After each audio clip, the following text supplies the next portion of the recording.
So the question has been asked, do we live in a simulation? I watched this video lecture for the public lecture notes, and it was quite interesting.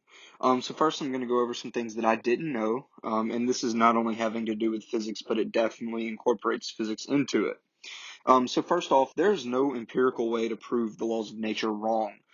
So when we say, do we live in a simulation? Well, looking at it empirically, there's no way to prove that we do live in a simulation because we're not able to prove the laws of nature that we've established thus far wrong. And then also, most information in the world is mediated, meaning that corporations can limit and put out the information we see and hear. And then also the brain is an information sensor, and later we'll talk about it being an information processor. And the brain doesn't realize things until it realizes things. And it was said during the lecture that there are approximately 10 to the 36 operations that a computer could do to redo all of history in the blink of an eye. And that's just a thought. That is definitely not fact, as we know. It was calculated, though. And also, a fact here is that the brain fires at 100 hertz, which is 100 times per second. And computers that are modern fire at 10 gigahertz per second.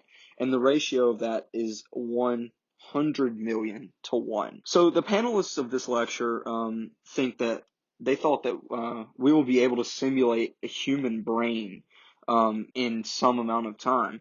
And also the brain has 4 types of cells. That was went over.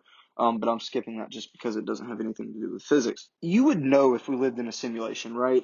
It was mentioned in the lecture that there's the movie called The Matrix, and the black cat was a glitch. It was shown twice.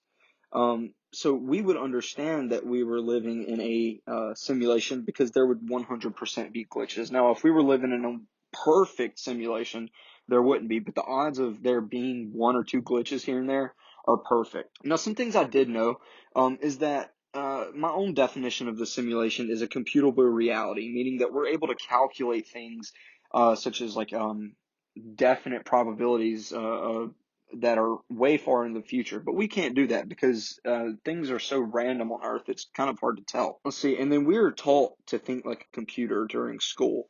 We download, quote unquote, download these algorithms that are involved in education. And some of this kind of restricts our knowledge and our thought processes that go into stuff like this, like, are we living in a simulation? Now, I also would like to point out that deja vu plays a huge part in the distorting memories. Distortion of memories happens whenever you recall a memory. Not only does it chemically alter the memory, but it physically alters it as well.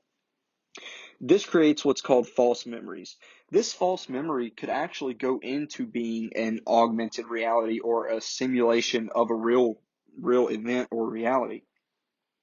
And with that being said, we may make our own simulation through implanted beliefs. Now, something that sparked my curiosity during this lecture was that the effect of media on what we see and think is real.